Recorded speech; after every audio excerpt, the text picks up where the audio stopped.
Yes, Jack. We are live in the court and Jack. I'ma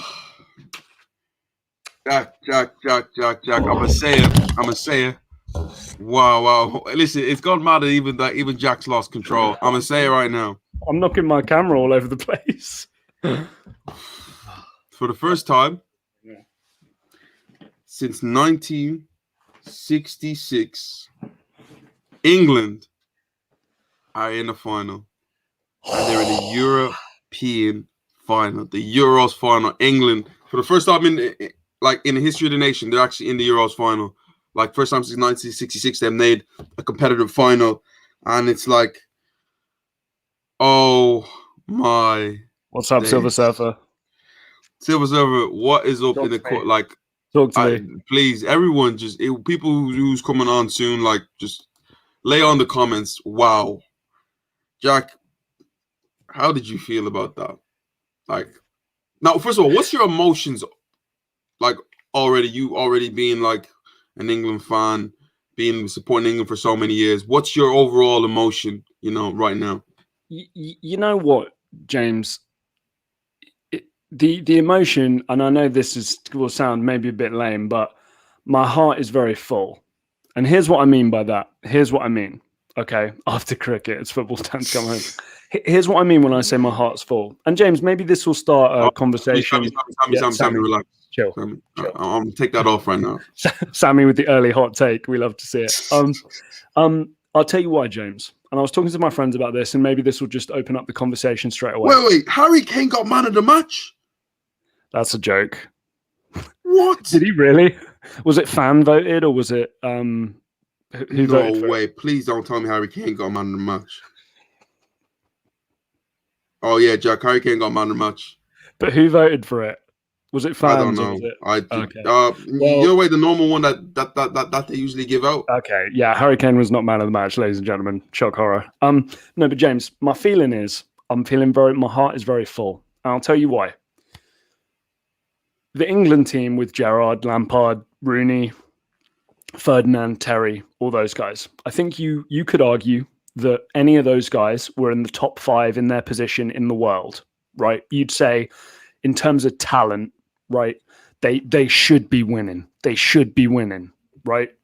This England team, apart from maybe Harry Kane, and on his current performances, I don't know how convincing you'd be. Which England player would you say is in the top 5 in the world in his position group? Say that again. Just a lot of stuff going on. No. So the team with Gerrard, Lampard, Rooney, Scholes, Terry, Ferdinand, all those guys, right? Ashley Cole, whatever. Yeah. Say that nearly that whole starting 11 would be in the top 5 in their position group in the world. Right? Yeah. You'd say Ashley Cole's a top 5 left back, Ferdinand, Rooney, Scholes, Lampard, Gerrard, etc., etc. This England team, apart from Kane, and based on his performances, he'd be lucky to be a top 5 striker, right? Yeah. Which one of these players is making a top 5 in their position group in the world? I would argue none of them. There is a team ethos and a real coming together of quality of this team, which is representing the heart and soul of the nation, which we haven't seen for a very long time. That's why I'm so behind this team. I don't have the high expectations. And if they lose at any point, I'm not going to be overly let down because I don't think that there's a certain level of wasted talent that's going on here. The reason why they're succeeding is because of the team effort, because of good management, and because of players who are playing well together. And that honestly makes me a bit emotional, James. I've got to be honest. I'm going to be a state on Sunday. But honestly, seriously, I'm not even sure that we're even going to go live on like Sunday. We'll get to the Sterling part. Third master. There, but familiar face. Listen, familiar face. Thank you for joining. But Jack, England are in a final, Jack. James, Jack, do you remember when we did the preview? I mean, the predictions and looking at the squad. Did you really think that you were going to come this far? No, I thought we'd in your heart of hearts. No, I thought we'd lose in the semis. I thought we'd lose in the semis, or depending on how the draws went, we'd lose in the quarters. And I'm not gonna BS you guys. That's what I thought. I'm sure there's footage of me on Box to Box Football which has me saying we'll get kicked out in the quarters or the semis. So for us to make a final, shut my mouth and fair play. But James, if we start to get into the game, I think the first thing we got to talk about is Gareth Southgate arguably having bigger balls than Luis Enrique with some of those decisions. And James, so far, he's been vindicated in nearly every decision he's made. Let's be honest. Wait, in the starting 11, do you think that there was any really big balls decisions there? I feel everything kind of was the same to me. Nothing really changed. He made one change, and that was Saka back into the team. That was all, really. It was, but James, I think if you ask the nation, Jadon Sancho is better than Saka. That's still a shock. I think that again, and rightly or wrongly, you ask the nation, who would you start out of Rashford, Grealish, Sterling, all these attacking players. I think you'd say that Sterling might not come out on that as number one. But again, he's been vindicated in all of his decisions so far. Go. Quickly, if we can just touch on the diving, because I know the chat's talking about the diving now. Kane was fouled and it was a penalty. Okay, it wasn't given. It was a penalty. It was a definite penalty. The Denmark player. Wait. You talking about that Kane one, Jack? That wasn't a penalty. Come James, on. That was a penalty. Jack, that wasn't a penalty. The guy made no contact with the ball and he fouled Kane. He made contact with Kane after the ball. That was a stonewall penalty. Sterling's one was not a penalty. They cancel each other out. England get a penalty. I'm okay with that. I can live with that. Seriously. Call it Sterling diving, call it whatever you want. The Kane one was a penalty and it wasn't given. The Sterling one wasn't, and we got one. Law of averages, evens out. It's okay. I'm all right with it. I'm not sure about either one there, but first of all, because you were all like, oh, England should do this, England should do that. Are you surprised that England made it this hard for themselves? Again, hindsight is 2020, right? And I can say whatever I damn please from my comfortable chair in my dad's office, right? I can say whatever I damn please, and there's no consequence to what I say because it's never going to happen. I'm never going to have accountability for the stuff that I say. Yeah, I'd be starting Sancho every single game. Yeah, I'd be starting Grealish every single game. Yeah, depending on who we're playing, I'd start Rashford every single game. But that doesn't matter. It does not matter. Yes, England make it hard for themselves, but you can't argue with the results. And unfortunately, you can't. Rightly or wrongly, whether I agree with Gareth Southgate's approach to these games or not, starting Saka, starting Sterling, who, by the way, over the last two games has been England's best player, in my opinion. And guys, listen to me. By the way, the whole tournament, he's been England's best player. That's not correct. But listen to me, guys. I'm happy, right, to scout my own opinions, and I'm going to take a victory lap when I'm right, but when I'm wrong, yeah, those first three group stage games and one of the knockout games, Sterling was not at it. He really wasn't. The Ukraine game and this game, he's the best player on the pitch. Apart from arguably Kasper Schmeichel, who played out of his skin, Sterling's the best player on the pitch. You cannot drop him at this point. But again, I would still look at other players who, if they'd played consistently and been a part of the team, would have given more to the team to make it more comfortable. But I am Jack Farr, sat here. We're never going to see the consequence of my opinion. And to Southgate's credit, we're in a final at Wembley. England. Was it a hard game? And I'm happy. I said when we were predicting game, England go through, but it's going to be a hard game. And That was everything I wanted Denmark to show us. They outperformed England in the first half. Could have done more. One thing I loved about Denmark was once the ball turned over, they committed 4, 5, 6 players into the box every single time, and they really, really troubled England. And to be fair, they kept the ball from England. But second half especially, you've seen England keep the ball a bit more. And once Denmark players got tired, and then England brought on the fresh legs of your Phil Foden, of your Jack Grealish, you really saw that quality come to light. But did they though? Overall, I don't think Foden or Grealish were that great. I mean, Grealish got taken off. No, it wasn't, Jack. It's to me, I feel like it's not about them being great, but it's about you bringing on fresh legs to really impact the game. And did they impact the game? Yes, they did. I felt Foden wasn't spectacular, but he did enough for England to go through. I felt Grealish wasn't spectacular, but he did enough to England go through. What people must understand here is that this is a semi-final. Yeah? It doesn't matter how you play. It doesn't matter how you get the job done. Controversial or not, you win. And that's what England did. You know, you can talk about who should have played, who, like him or her. It doesn't make a difference. England won. And at the end of the day, Gareth Southgate got it right. If Sancho played, would have been that much of a difference? I don't think so. If if like Grealish played, would it would it have been that much of a difference? I don't think so, because the way the game was going, I felt like the biggest thing was that the two in the middle for Denmark really outperformed the two in the middle for England, and that's what Delaney and Højbjerg. really affect the game. You know, the amount of times I was watching England and the ball felt like a bit of a hot potato, going backwards and forwards, plenty of turnovers. But as the game gone on, as Denmark got tired, you've seen what happened there. And England weren't spectacular, but they got the job done. And if you're Italy watching this right now, I think Rio Ferdinand said this yesterday, man. Watching this today, I'm very confident if we play either one. I'm like, if Italy's watching this today, it'd be like, I'm very confident that Italy can get this England team. But we're gonna have more space against Italy. That's one thing we do know. You know, if Italy are going to play this kind of non-Italian style football and press us high up the field, have a slightly higher line, then England are going to have a lot more space to kind of just generally play with. And for some of our better and more creative players, they're going to have more time to play with. It's just as long as we can keep our noses clean defensively. That's going to be the big difference maker. You know, James, I don't want anybody either in the chat or you to not forget this fact. Gianluigi Donnarumma has been Italy goalkeeper now for 5 years, okay?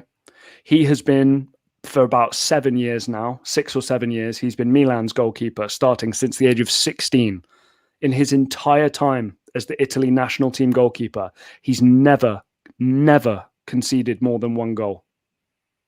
Now, you could be England and you could play at Wembley, but I'm telling you that Giorgio Chiellini is going to be on the pitch.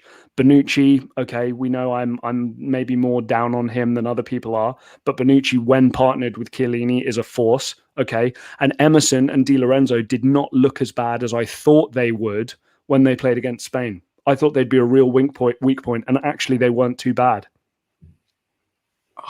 Jack, if I'm being truthfully honest here, I have Italy going in as favourites in that game. England are going to need to pull off a miracle, in my eyes, to beat this Italian team. I just have a weird feeling about that. I look around and I see England today, and me watching that game made me realize why I couldn't fully back this England team. They don't quite have that off. They don't quite have that quality when you need it most. We're going to see the difference between a Verratti, Jorginho midfield in comparison to a Calvin Phillips and Declan Rice midfield. We're going to see the difference between them. Jack, the attackers, yeah, I get Harry Kane, but I would take Insigne and Chiesa over Sterling and, I don't know, maybe Saka or even Grealish. I think Insigne and Sterling's probably quite close. I'd probably just take Insigne, but that's really close. And on the right-hand side, I mean, it depends who you play. Because I would take Jadon Sancho over whoever they would play on the right. But if it's Saka... Chiesa? Yeah, I'd take Jadon Sancho over Fede Chiesa, 100%. 100%. I mean, you are the Italian...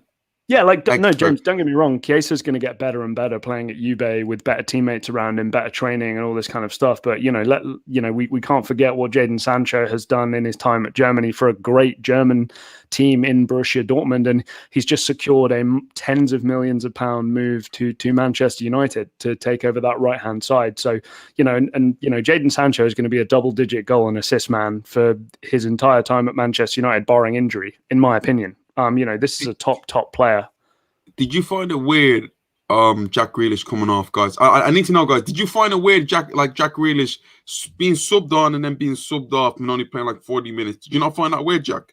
I just don't know if his defensive work rate was up to it, James. Sammy, Insigne doesn't get in my village team. England attack is so bad. Sammy, what is it with these hot takes today? Come on. Did you not see his goal against Spain? Sammy, keep it coming. We love it. If your village team's left winger can score a goal like he did against Spain, I'd love to see it. You probably could, to be fair. But no, James, I don't think the one thing with Jack Grealish, which you do totally lose, is that defensive side of the game. One thing I don't think anybody can argue is that Jack Grealish really puts the work in defensively. You know, he came on, was threatening, but I'd say, you know, in Grealish's kind of sparse appearances throughout the tournament, it was definitely the worst of the whole tournament from him. And unfortunately, when you're up, you may as well try and stop the other team. Tommaso Pinamonti will be a great final. I hope so. You know, to me, it's a real coin toss. You know, I think Italy are the better team, but England have home field advantage, and those two Tommaso, things. is he Italian? I believe so. Right? I mean, with a name, name like Tommaso Pinamonti, I would think so, but I don't know. I mean, I need to know who you're actually like who your allegiance is to be fair, Italy or England. You probably never lived in England before, so this was definitely Italy there. Yeah, so yeah, he is a serious player. But James, I think Italy being the best team and England having home field advantage, I think those two cancel each other out. I think it's a coin toss game. And if Italy win or if England win, it's going to be by a 1-goal margin, whether it's in 90 minutes or extra time. This is not going to be a 2-0, 3-1, 4-2 type game. This is going to be a 1-0, 2-1, or a draw in penalties type game. You know, I do think if it goes to penalties, England lose. I hate to say it, but you know, it is the history of the England. You know, listen, how ironic that that England's final gets the penalties and they lose from there. That would be something ridiculous. Like I'll be like, James, I am not ruling it out. I'm telling you. Oh, listen. That's probably where my money's going to go, James. Not to give away my prediction here, but that's probably where my money's going to go. But to me, it's just the one thing about the Italians that they just give me that experience, that they know how to get it done, and that shithousery that's needed at certain times. Jack, it's gonna come in. You know, for me, Italy have the know-how to win a final, but also the quality at the same at the same time to win a final. England shouldn't go there with fear. England should go there with the belief that they can actually win this game. You know, I don't think that they should change much. They should go in there with the belief that they can go on, Jack. Back 4 or back 5, James? Back four. Keep the way it is, because Jack, Italy's played a back four. A back four this whole time. Keep it with a back four. I don't think nothing changed for England, Jack. Why? Because if England lost, like let's say England go on and lose the game, and Gareth Southgate makes these drastic changes, you point the finger and be like, why would you change a winning team in the first place? Why would you change something that isn't broken? There's nothing wrong with this England team at this moment of time. You've Sterling playing at a high level. You've Kane finally scoring goals and probably may even go on to win the freaking Golden Boot for bloody I don't know how's that possible. Get me started. Listen, but it's like the only real thing for Gareth Southgate is that who does he play at what? Like who does he? Because Mason Mount's obviously going to start. You know, Kane's obviously going to start. Sterling's obviously going to start. Mount's going to start? I feel like when you're a favorite of a manager, you're a favorite of a manager, and he's a favorite of a manager. If I'm being honest. Oh, Sammy, I was with my friends. We were laughing about it. Like honestly, it makes me think when you're dribbling with the ball in your head as a striker, even if you're clean through, you must be thinking that motherfucker Kyle Walker is going to be here any second now. I can just feel it. There was one time where like Denmark split England completely open, ball over the top, and he was going in on goal, and the striker was going in on goal, and you just see him, Kyle Walker, coming in from the right hand side, and then just breezing him off the ball. I'm thinking this pace is too much. It's honestly like it's a serious cheat code. But again, any technical or tactical failings of Kyle Walker, he can just make up for because he'll recover and make the tackle, no questions asked. The guy's a freak athlete. He's one of the best athletes the whole game has ever seen. Tommaso Pinamonti, I am Italian. What do you think of Italy's striker, Immobile or Belotti? Big discussion in Italy. Tommaso, James and I have talked about this a good amount. I really don't think there's too much of a drop-off from Immobile to Belotti. So honestly, one or the other, I don't think there's going to be a huge change in terms of performance. I think they're similar in a lot of ways. I think that Immobile is probably going to bag you more goals just about, but maybe Belotti works a little harder. So I'd probably stick with Immobile. But honestly, if you go for Belotti, you're probably still going to get the same kind of results. I'm disappointed in Immobile because he's the type of striker that I remember I was doing like underrated players, and like he was one that I was talking about how much he scored, like 30-odd goals a season, like in Serie A, and Serie A is the hardest league to score in. But there's a reason why teams don't go for him. there's a reason why he isn't put in that echelon where we talk about your Kane, your Lewandowski's, because he's not at that level. You know, James, he went to Dortmund and really wasn't up to much. That's why he left there kind of sharpish. And like, you know, if you can't ball in Dortmund as a striker, look at look at the players Dortmund has been able to There's make something wrong with you. look great. For me personally, from what I've seen, I would give Belotti a chance, because every time Belotti comes on, he gives me a bit of a bright spark. The only thing about it is you don't change if there's nothing wrong, right? Yeah. So you keep Immobile. But if my personal choice I would want to start with Belotti, because Belotti is the one where I think that if they're both given a chance, I would back Belotti taking it over Immobile at this moment of time. Oh no, see, that's the thing I disagree with. I think Immobile is more likely to take the chance, but the overall gameplay, defensive work rate, pressuring, chasing down, following tactical instructions, contributing to the play more, that's Belotti's ball. You know, that's Belotti's ballpark. The only thing really Immobile is giving you is that goal output, and if he's not scoring the goals, then what the hell is he doing? But that's definitely one for the debate.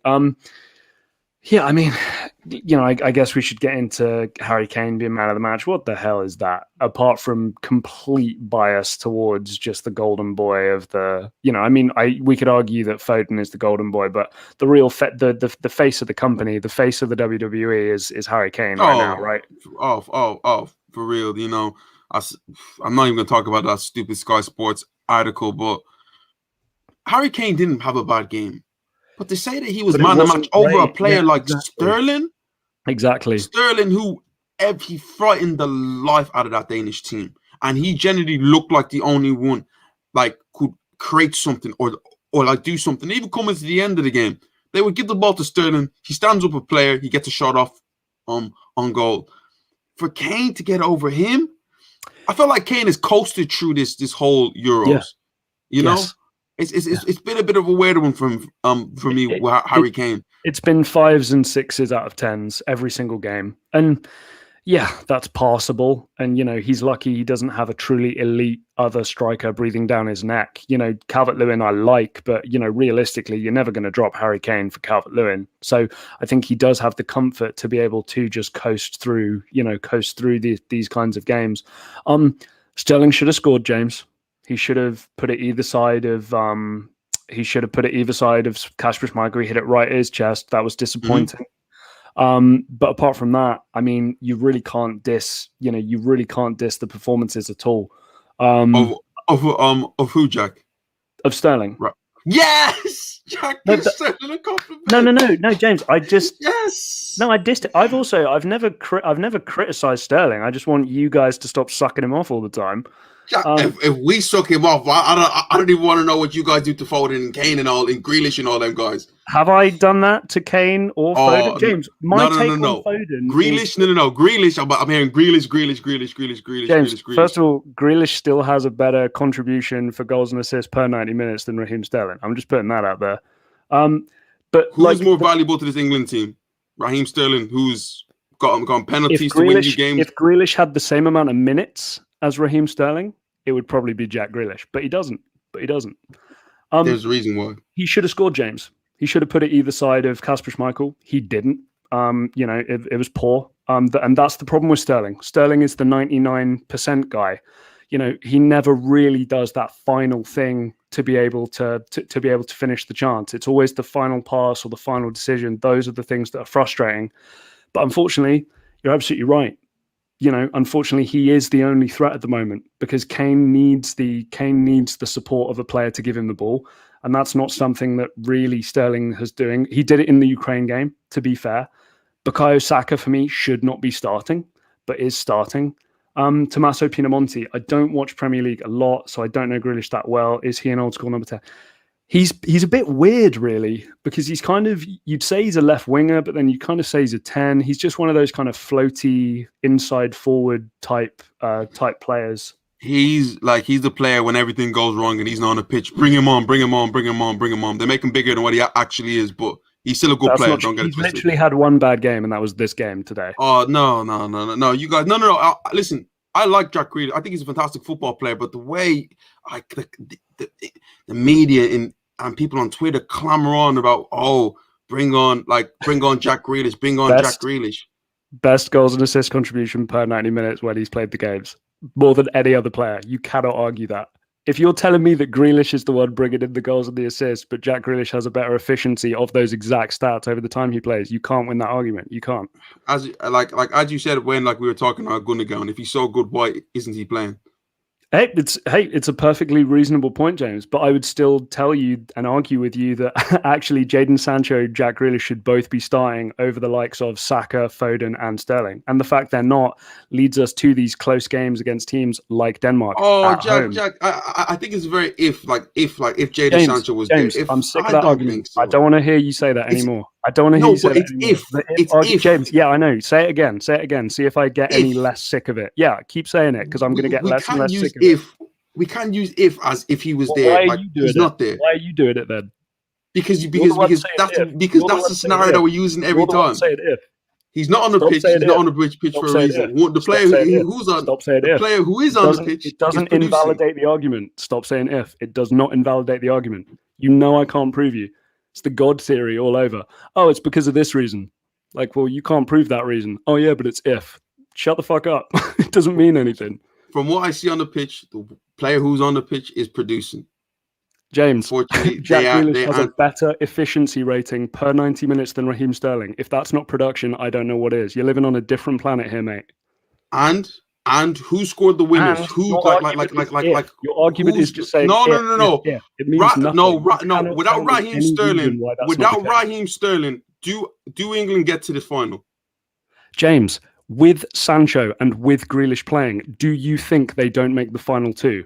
Oh, Jack, it's if. That's not an argument. No. From what I see, one player's on the pitch and producing to a high level and has got England to this position. Well, that's another argument, is it? No. Jack, has Sterling got England to the final? Has Sterling contributed heavily to getting England to the final? Yeah, and you're telling me that somebody of Jadon Sancho and Jack Grealish's quality, if they were on the pitch, were not on the thing. I don't know that, and I also doubt that. Right, you don't know that, so don't give me the if argument. I'm making a projection. But I'm also giving you fact. I'm also giving you fact that a player who of Raheem Sterling's ability, has got you to this point. It's not if, it's fact. It's there. No, James, and at what point am I disputing that? I'm telling you the two guys that I'm naming would do a better job. That's what I'm telling you. But that's an if. James, say it again. Say it again. Say if again and see if I get any less ticked off with that argument. That's so ridiculous. I'm making a projection. Don't just say if. It doesn't make any sense. Guys, if I make a good point and you say if, what the hell am I supposed to do with that? Of course, it's a projection. It's all based on if. You telling me it's based on if means nothing. Okay. All right. Okay, guys, let's kind of move on right now. We got a question from Tommaso. Tommaso Pinamonti. England has too many good players, can only play 11. What a sweet problem. Yeah, man. There's a certain level of embarrassment of riches to it, which is frustrating. And, I was joking with my friends, my starting double pivot for England before the tournament, James, do you remember who it was? Henderson. Oh, no. Yes, that's one. I totally forgot the other one. Jude Bellingham. Oh, yeah. My starting double pivot was the bench guys. My starting two wingers are the bench guys. So, Tommaso, you're absolutely spot on, mate. We've made a final with players that I wouldn't choose to start the game. So either it shows that I know absolutely bugger all, or it shows that we have an embarrassment of riches. I'm hoping it's the latter, but I'm not going to ignore the former. Do you know what I mean? That's the level that this England team are at across the board. There's centre-back. We saw Tyrone Mings. When he played, the guy didn't concede a goal, and he looked somewhat comfortable. We've seen the fullbacks change. Obviously, you're not going to change the goalkeeper, and Harry Kane is Harry Kane. But do I think there'd be that big of a drop-off from Harry Kane to Dominic Calvert-Lewin? Not really. And we've seen when Grealish has come on, he's been effective. We've seen Sancho, he didn't live up to the hype in his only start of the game. Saka's been okay. Mount's been fine. I think the only true letdown from that first 11 was Phil Foden, let's be honest. We have another question from Silver Surfer. Silver Surfer, what happened to Denmark's attack today? They slept most of the game, to be honest. James, you want to take that one? I want to say that they slept throughout the majority of the game. I thought first half they kind of edged it. If I'm being truthfully honest, I felt Pickford had a very weird game to me, and he gave me that Joe Hart sort of vibe from he a gave goalkeeper. me anxiety. he gave a lot of England people like anxiety, but it was when he was high, he got way too high for my liking, where he would make errors that just are not needed, where you take the ball in and you want him just to hold it and just keep calm and get everyone in position, trying to move the ball quickly, turns over, and then Denmark should have scored. I felt Braithwaite, if I'm being honest, like I get it, Barcelona are trying to ship him out right now, but if you're a football team right now, you're thinking, listen, the guy plays for Barcelona. Like they're like, he's not too bad. Who's the other attacker? Scored like 3 goals so far. Damsgaard? Yeah, is it Damsgaard? For Sampdoria. I felt he was really effective. I was a bit shocked that Pulisic didn't start. If I'm being, is it Pulisic or Poulsen? Yeah, Poulsen. Yeah, Poulsen. I was a bit of a shock that like he didn't start, but I just felt overall they ran out of steam. They really, really troubled England. If Casper Dolberg as well. Tommaso's just made. Yes. Some of his shooting had me worried too. There were a couple low shots which Pickford got to, but he hit him with some venom. Pickford made a massive save. The ball was called offside, but Pickford made one massive save to his left, to his right hand side. That was just tipped wide. But like if that, let's say, was kind of let off, England were in serious trouble. For like that, for me, that was the first 10 minutes of the second half. You were a bit on edge with England, and then after a while, you kind of should Jordan Pickford have done better with Damsgaard's free kick? It was a great free kick. It was a great free kick, but it wasn't so wide that I thought, oh, he's not getting that. It was pretty central. I kind of thought, oh, Pickford, you should maybe be trying to get that. To me, it was like just the way how you described it. Like I thought when you first looked at it, that's in the corner. What a free kick! But when you look at it, it's like a keeper of a bigger size or a keeper who moves his feet a little bit quicker saves that, because it wasn't in the corner. It wasn't even close to the corner, Jack. If we're being truthfully honest, no, it was more central than anything else. I felt like his positioning was good power, but I felt his positioning was a little bit off. For the ball being that far out, why is he so to the left? Do you think he kind of overcompensated because of the wall? I got that sense. Yeah. I thought he thought he's not getting up and down over the wall, so I'm just going to stand over here. We'll be fine. Yeah. But even then, like, it would take the guy something special to beat him on his left-hand side. I don't know why he doesn't position himself a bit central, but where like you're central, but you're just edging a little bit to the left, where it's closer to get across. Because Jack, how far was the goal? Like 30. Shot was about 30 yards out, right? Yeah, in and around that. What did you think about? I can't remember whether it was for the penalty shout or not, but there were 2 balls on the pitch. Did you see that? What for the Sterling one? Damn. Yeah, I can't remember which one it was. One of the goals, there were 2 balls on the pitch. And I remember saying to trust me, when the highlights come up, and anybody watching, there are 2 balls on the pitch for one of the big moments of the game. I can't remember whether it was a goal or whether it was Sterling's penalty that he won. One of them, there were 2 balls on the pitch, and I was so stressed. We don't mention the second ball on the pitch. Yeah. So listen, I'll just shut up. I'm guessing Lurkin must have seen that. Oh, listen, what's up, Lurkin? Tell me, how do you feel about England getting to the final? And also, Lurkin, you have to give Gareth Southgate his flowers, because we've been criticizing him Bears, but he's got you here. Also, Lurkin as well. Can you tell us which moment of the game it was where there were 2 balls? Because James and I are trying to figure that out. 20 million, dude, Milan. Yeah, that'll be their Çalhanoğlu replacement, right? I heard this Sampdoria executives being like, oh, well, yeah, if we get a good offer that makes our jaws drop, and it's like, you boys are just trying to milk the cow while there's milk to be had. I don't even know if that's a saying, but there you go. So James, Starting 11 for the final for England.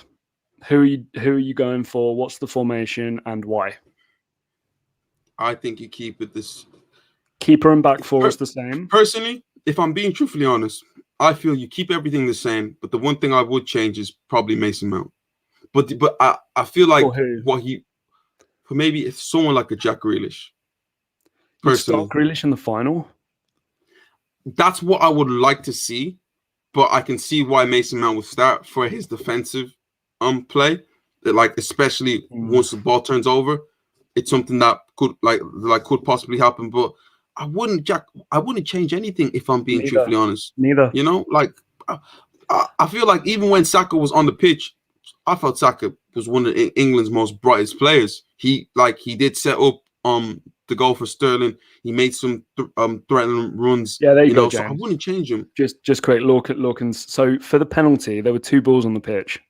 And the moment Sterling went down, I said to my friends, I was like, damn, they might look at the 2 balls on the pitch and like pull it back for a drop ball or something mad like that. I was legitimately worried. But no, to your point, I agree with you. Like, I don't want to get back into it. What if VAR not picked that up then? James, they shouldn't have given Sterling's penalty. They should have given Kane's one. Just my opinion. VAR this tournament, I've not been a fan of it. I know a lot of people have praised it because it's not impacted the game, but there have been a lot of decisions that should have happened, which VAR just washed their hands off. To me, my thing with the penalty is that why didn't the referee not take a look at that? Just to me, like, they could clearly see that wasn't like that, like there was an error there. They should have at least given the referee an opportunity to look at his error and then he make his decision whether he feels a penalty or not a penalty. Just to kind of say penalty straight away. I felt it's like, and especially also, crucial moment in the game. Things like that. James, Peter Walton, how many times do we have to talk about it? There's no point in listening to that man's speech. I'm sick. Oh, listen, when I heard him say that's a penalty, I was like, nah. Yeah, it's a joke. There's a reason why you're not. Yeah, he's just going to agree with whatever the ref has chosen every single time. And then when he's wrong, they don't go back to him for him to explain himself. He's just there for the next one where he's going to agree with the ref. Lorcan, only down part of the game was Grealish coming off. I know Southgate wanted to change systems, but his confidence might have been slashed. I'm going to say this, though. I think Gareth Southgate's best quality is his man management. And I've said this to James. James knows this from me a bunch of times. I think that, like, the fact that we don't hear about Grealish and Sancho and Rashford and these guys being frustrated is all due to the way that Gareth Southgate manages these guys. Gareth Southgate is telling them either your time will come or, I'm going to pick this guy because of his position, blah, blah, blah. You may think, Lorcan, I know you know your shit, but I'm sure Gareth Southgate is going to have a conversation with Jack Grealish and just say, like, look, I needed a guy to come on who was going to do more of a defensive job. I was changing to a back 5. Unfortunately, you're the one who works least defensively. Jack Grealish probably knows that. Jack Grealish isn't known for his counter pressing when he's up the field. Jack Grealish is the guy you bring on when you need a goal, not when you're trying to protect a lead. So I'm hoping he'll accept that and he'll be a big enough man to accept the fact that he did need to come off. He didn't play well today. Jack Grealish, it was his worst game of the tournament today. I don't know if it's a Spurs thing with Lurkin too, but listen, neither penalty was a penalty for me. But I agree with Lurkin's comment. Those are my thoughts exactly, bro. Seriously. I don't know. I feel like it's a Spurs thing, and also Harry Kane caught life big time with that penalty. Like, could you imagine if Schmeichel would have pushed it away and Kane Jack? That was a poor penalty on Harry Kane's part. Out of all the times that because Harry Kane to me is one of the best penalty takers in the world. I think the last time I seen him miss, he's missed twice. And one time was at Anfield and then against Southampton when they were 4-0 up.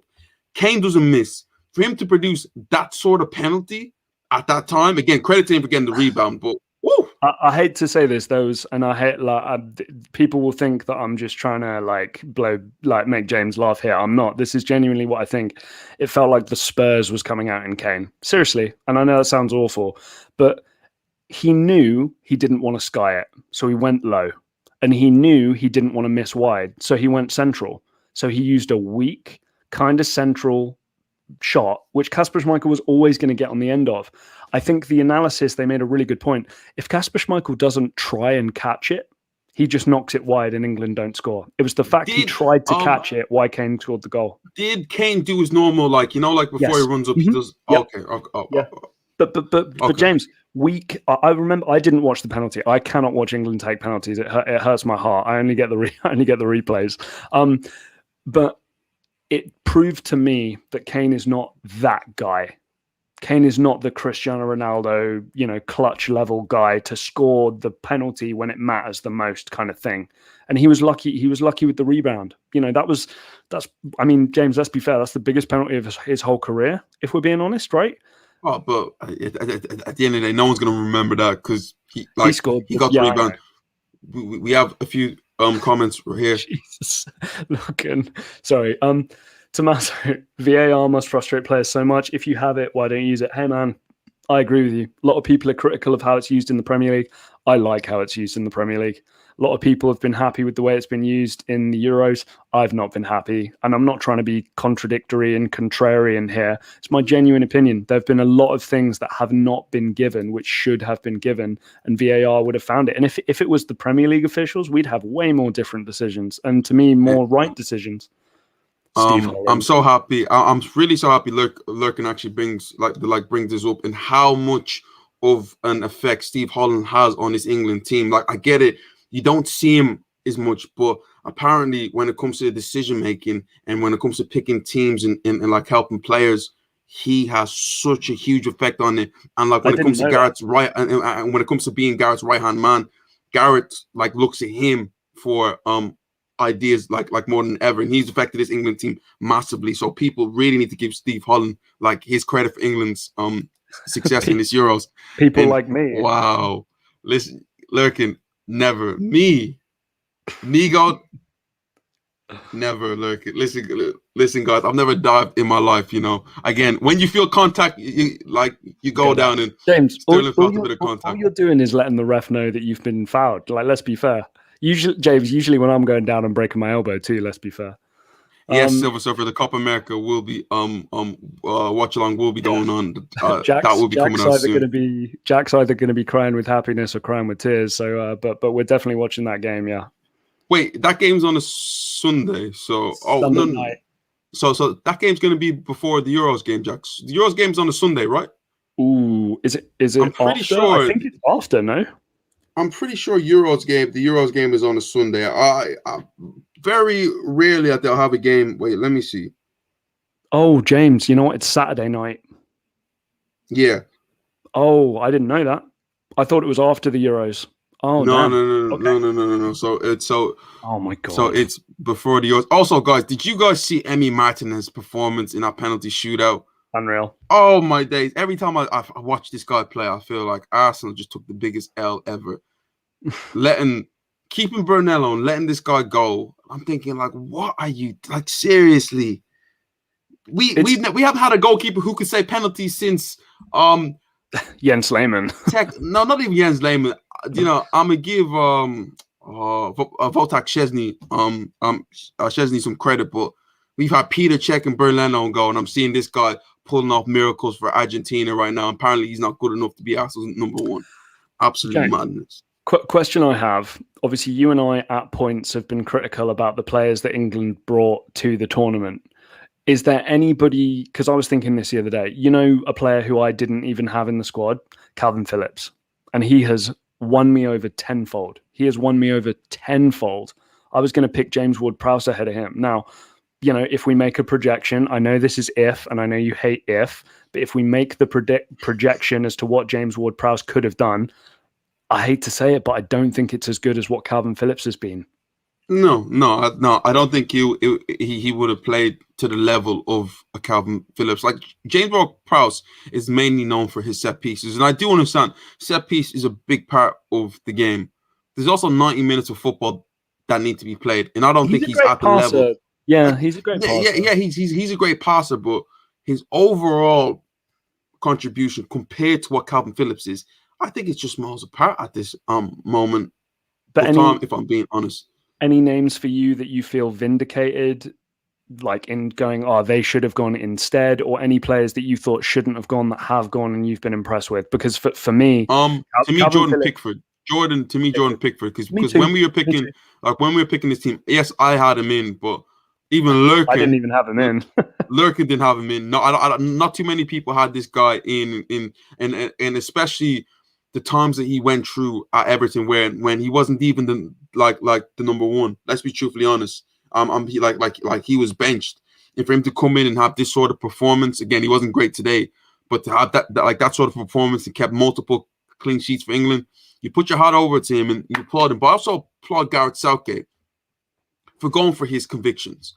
Yes, Raheem Sterling didn't have the greatest of seasons with Man City, and he was nowhere near a choice to even be picked in a starting lineup. No. But I'm telling you, Southgate to me showing a lot of cojones going for Sterling, and people can say whether you like it or you don't. It's been vindicated. It's been definitely vindicated. Hands down. I mean, like James, let's be honest. I think him, Pickford, Listen, you can maybe listen, say Lurkin. First of all, did you see Yermina celebrating in the last penalty shooter? Now I watched that live and I'm thinking like, yo, what is this guy doing? You didn't even score to win a penalty, and he was having a jiggy, and I was so happy that he missed against Martinez, because Jack, he would have, oh my days, he would have did all of this to him. It would have been ridiculous. Did you see Messi? Oh, Like, listen, you're not dancing anymore, bro. I love that. That's Ronaldo shit. I love that. That was one of the most fun penalty shootouts I've ever watched in my life. It was so freaking, oh my days, man. Yeah. Listen, no, but he scored in his last one, but. But James, any players who you thought should have gone that didn't go, where you're like, fair play to the guy that was picked ahead of him? Lurkin has something to say. Jack. Question for you two. What's your prediction? Sunday extra time was not ideal for. Look, and I hate to say this, mate. I hate to say this, and I know that you're going to think I'm a pessimistic England fan. I think England are going to lose on penalties. I'm sorry, but I really think that's going to happen. But the only thing about the extra time is that Italy did go into extra time too, and just remember, England in extra time looked even better compared to Italy, who were cramping up, their players were done, and England just seemed to went strength to strength. They also made 5 substitutions. They looked very fresh during extra time, so I don't think that will be that much of an issue. Sterling was still going on taking players on 1v1, so I really don't see that being that much of an issue to this England team, you know. But listen, I don't want to talk about this right now. Federer just got he didn't even, it wasn't even one where he got dismantled. He lost that game. And the first time I felt that Federer's old and maybe retirement is close, unfortunately. But yeah, Novak is gonna win. Novak is the GOAT, unfortunately. No, unfortunately, Novak is an amazing tennis player, the greatest I've seen. If he does win all 4, wow. Yeah, mentality, just strong mentality, isn't it? And ridiculous. The one thing I would say that I'm still feeling good about at the moment, James, if England win this tournament, they've done so by beating the darlings of the tournament in Denmark, the old rival in Germany, the team that knocked them out of the World Cup before, Croatia, and one of the arguably the best, most informed team of the whole tournament in Italy. So if England, we can talk about the fact that every game was at Wembley bar one, but England would deserve to win this tournament. Jack, to me, any team to win a tournament, you deserve to win winning a tournament. Jack, let's take it back to the last Euro winners, Portugal. Yes. They in their 3 group stage games that they didn't win one. They failed to beat Iceland. They failed to beat Hungary, and they failed to beat, I'm not sure the other team that they failed to beat. They went into extra time with Croatia. They went into, who else did they play in the quarterfinals? They went in 2 extra times. They won against Wales. Poland. Yes. I was at that game. Poland. Really? Yeah, wow. I was in Marseille for that, yeah. And they also went down, they also beat Wales. Yeah. Now, that run isn't the most glamorous run. Obviously, they beat France in the final. But let me tell you this about that Portuguese team. France. They don't care. And no person should look at a running and be like, oh, maybe we had the easiest running. In my opinion, in football, the hardest thing to do is to win an international tournament, and for you to do it at this stage of your career is amazing because it puts you in a position to win another in a few years' time. And this England team, this next World Cup, Jack, whew, if you think this expectation was mad, I don't even want to get to that next World Cup. What what is it? It's gonna be like. But I have another question to ask right now. James, I have something to show you. I have something to show you. Go on, Jack. Oh my gosh, look at you in your hat. What's your name and where are you from? I'm Karen. I'm from Wembley. Yeah. Wow, guys, that's someone that we went to school with. Oh my day, Karen and Aaron. Wait, they're both on the show. Wow, they're really both on. I just got a text from the guys I've been watching the game with. They were like, "Aren't those your mates?" And I was like, "Yes." What the hell are they doing? Anyway, that's on the Maya Jama one. Anyway, that's hilarious. So shout out to Aaron and Karen for getting on whatever Maya Jama show that was. That's hilarious. Lurkin, for once I can allow people to sing football chants on the tube. Otherwise, it should be forbidden on nights out. I'm sorry to cut you off, James. I just saw the boys on that show and I was like, oh my God, what the hell? Sorry. Listen, like, if you're out in London today or even out in anywhere in England, the scenes, like, listen, I'm going London on Sunday because I'm not going to miss out on a chance of England could possibly rather win or lose. It's going to be a mad scene. It's rather people are going to be crying or people are going to get as drunk as ever. So I'm not going to miss that like opportunity to, and I suggest you guys don't too. Also, if anyone has tickets to the game, guys, shout me. All right, I would genuinely love to go to the game. If you have tickets to the game, James, prediction for the final, because I think I gave mine. I think we're going to lose on penalties. I think it goes extra time again, in England lose in extra time. In extra penalties. time. In extra time or penalties. To be fair, it's going to be a proper drag out game. It'll be close. If a team wins in 90 or 120, it's going to be by one goal. Let's be honest. It's Italy are not going to concede more than one goal. You'd be surprised. And if England are going to concede, chances are they're only going to concede one or two. So it's either destined for penalties or a 2-1 Italy win or a 2-0 Italy win for me. So lurking as a comment right now, key players that will prevent England winning the Euros, Chiellini and Bonucci. And listen, these guys might be old. Like, how old is Chiellini now? 38? 37. Like, he's 37 years of age. Bonucci is probably like, what, 34, 35 of age. And you're thinking that, okay, they're probably slow and old and not agile anymore. But let me tell you this right now. Harry Kane and whoever going to play up with him, if they do decide to go toe-to-toe with them and actually play up with them and try to hold a play with both of them, it ain't going to happen.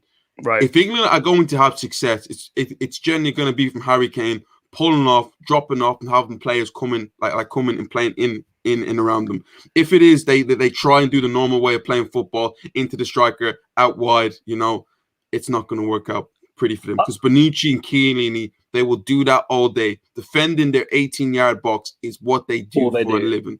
Yeah, I can't see England. The only way England are gonna win this game at all is it's going to be penalties or it's going to be set pieces. Let's be honest, and we need to defend well. We need to defend well.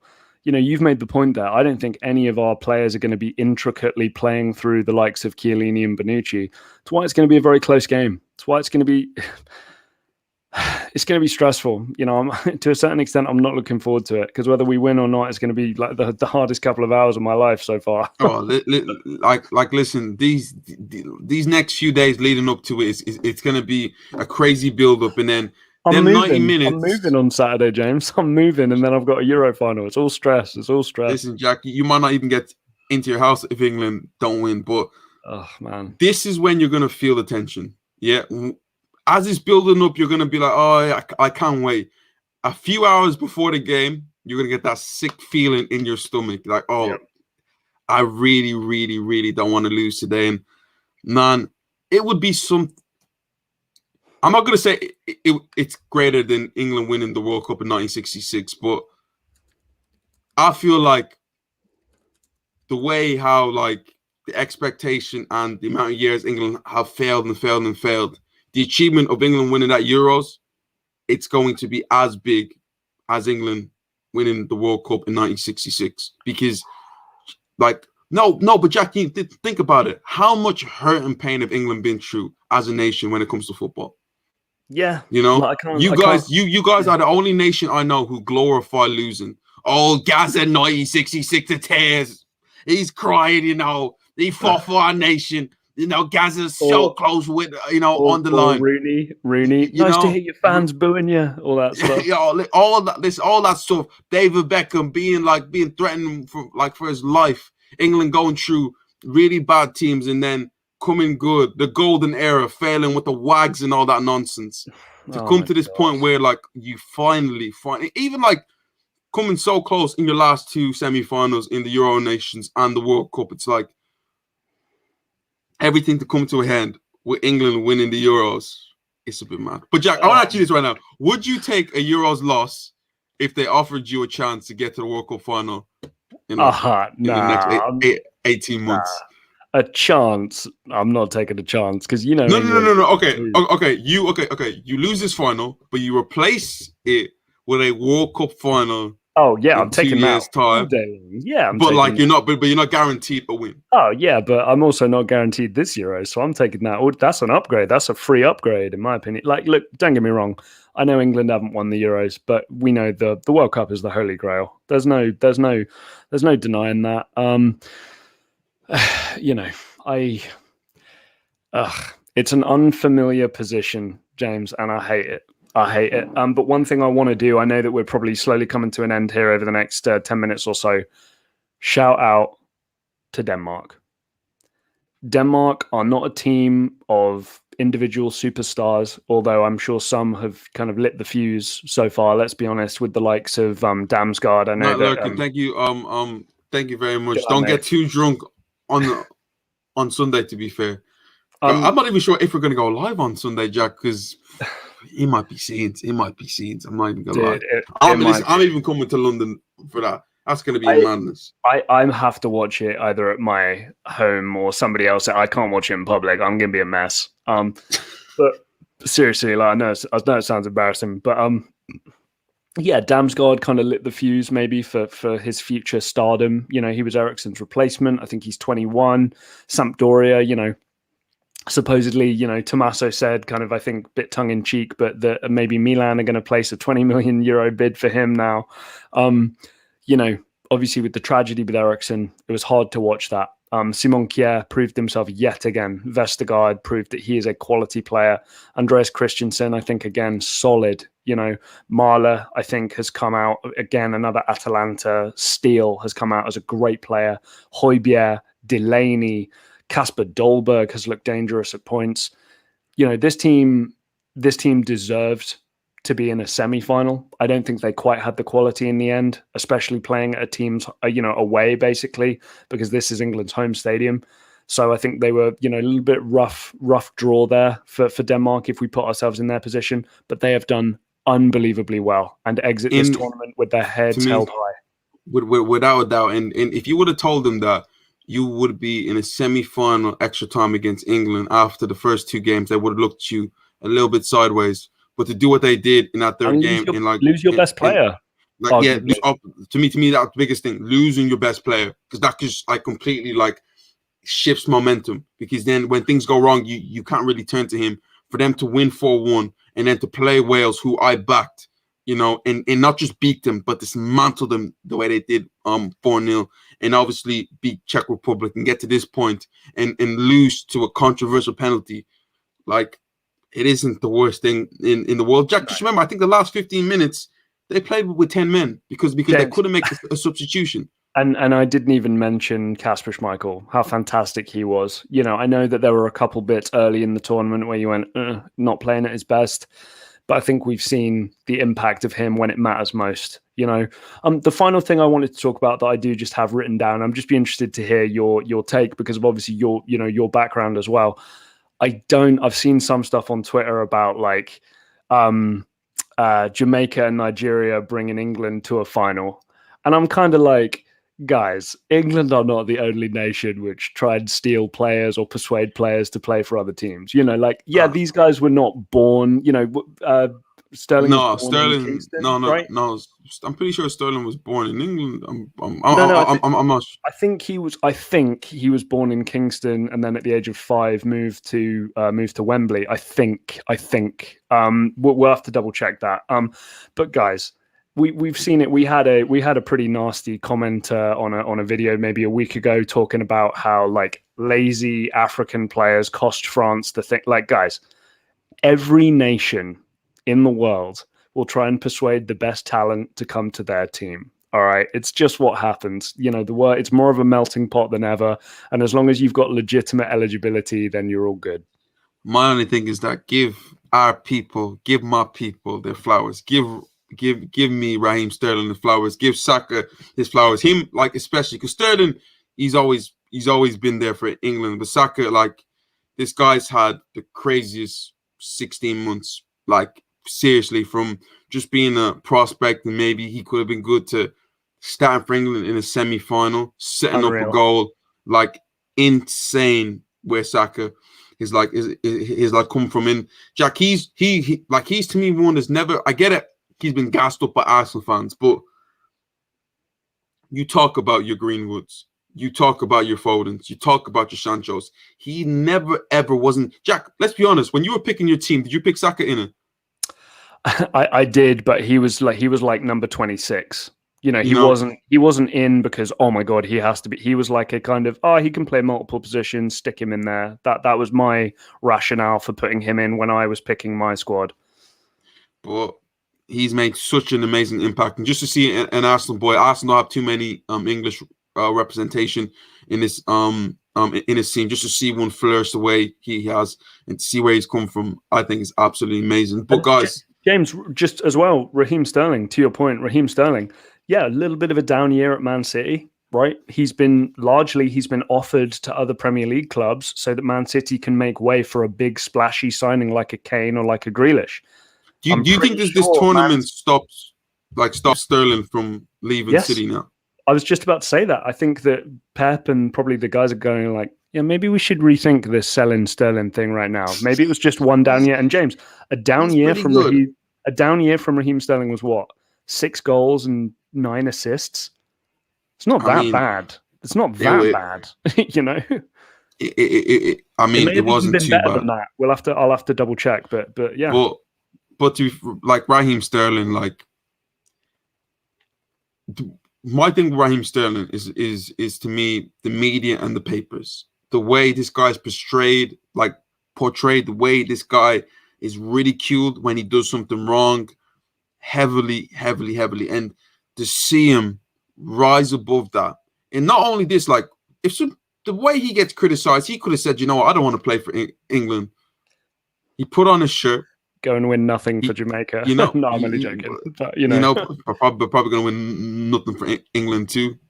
Maybe, maybe. But he put on his shirt and it showed everyone the quality he has. Yes, there's always going to be questions about Raheem Sterling, but you can't question what he's done for England in this tournament. This is, to me, like before he's had outcomes where 2014 he was all right, 2016, 2018 he was this, but this was his coming out party. This is the one where he's going to look back at all his England tournaments and be like, that year I was the man. That year I really helped my country. And to be fair, like, I get it, Harry Kane might get that knighthood, but if anyone's going to get a knighthood at this moment of time, it should be Raheem Sterling. But if I speak, I will get in trouble. But James, I think the main issue for me, anyway, a lot of the people that I follow and the publications I follow, generally speaking, are pretty fair to Sterling. And for me, in any criticism that I've had for Sterling, it's because I think there's something better on the bench. And I stand by that. I do think there is something better on the bench. Now, Sterling's played the games and he's not let anybody down.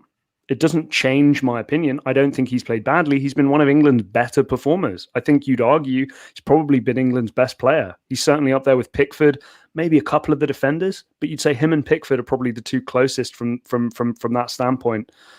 I think what I want is for the same tabloid newspapers that criticised him for that M16 tattoo on his leg that criticized Stupid him nonsense. for stupid nonsense. And as somebody with tattoos, some of which I'm sure look questionable to somebody who doesn't know the story behind some of them, you don't know shit. You don't know what this guy's been through. He then, I think, he shouldn't have needed to do this, but he did. He went on and explained the importance of the tattoo. We've seen him whenever he buys money. Nice, Jack. Whenever he spends money on his family or for himself or for his family, he's seen as splurging money, which like he doesn't deserve, kind of thing. It's absolute nonsense. Whereas we've seen the comparisons with somebody like Foden, and Foden is the gracious kid who is grateful for all this stuff and paying back his family. Unfortunately, James, there are racial undertones here. And I'm very, very hopeful that these tabloids keep the same energy when Sterling, plays well. Because James, Sterling over the course of the tournament has gone better and better and better and better. I still think the Ukraine game was his best game, but the final is coming and it's at Wembley, and Raheem Sterling's probably going to be starting. I don't know. Every time I watch Raheem Sterling, I'm always on edge for him, and not in a weird way of just like football. It's that if he does make a mistake, the criticism that he gets to everyone else is just completely different. Yeah, and it's and as Jack said, the racial undertone to that is to me, it's huge. I'm not gonna lie. I was talking to my friend today, and I was frightened for it, just in case if a Saka or Sterling made a mistake that led to England not winning, James, and the backlash that would happen towards that would have been horrendous. Without winning the penalty, he missed the shot which he hit straight at Schmeichel. For a fact that if he doesn't win that penalty, we can say it wasn't a penalty, fine. But fact of the matter is he won the penalty, right? Jack, we have a quick question from Daniel. Daniel Villapiani, I'm happy to have Jorginho and Emerson on the Italian team, even though they weren't born in the country. There you go. Some Brazilians, right? I think both of them. We could really use 2012 Balotelli right now. Oh, listen, let me tell you this about Balotelli. You get some swagger back in your team, that's for sure. Appreciate your comments as well, my friend. Like 2012 Balotelli, yes. And if you haven't yet, please hit that subscribe button. You see that little Roma insignia right there, right? The old Roma logo right there. We like that. We like that. Oh, is it? Okay, yeah. But first of all, I just deeped it right now. Jorginho, his name is Jorginho. He is far from Italian, but somehow he gets to play for them. Right. which is the weirdest thing. But as you said, if Italy had a 2012 Balotelli, Jack, different. I might be calling raps on this whole thing. I genuinely might be calling raps on this whole thing. But James, go through the list: Totti, Inzaghi, Del Piero, any of these guys. Even somebody like a Di Natale, we'd be kind of probably Luca Toni. Don't ever forget about my guy Luca Toni when he should score like this and like do that and do that celebration. But like Italy, just having Roma fans in the chat warms my heart too. I love that. But nice. Guys, appreciate what everyone is doing today, coming in and just speaking to us, telling us what they think. We will come with a preview to the final. I'm not sure if we're actually gonna make the final because, guys, everyone just enjoy. I've had such an amazing summer from all the amazing sports we've got, from just tennis, basketball, football, boxing, MMA, Olympics. Like seriously, absolutely amazing. And England making my day. We're making this final, and this country's going crazy right now. And I guarantee probably in Italy, Rome, wherever that is, they're going crazy right now. Italy, England final. Guys, we will see you then. Please hit that like, share, and subscribe button. This is Box to Box Football, and we will see you next time. Jack, it's coming home. Yeah, dude, let's see.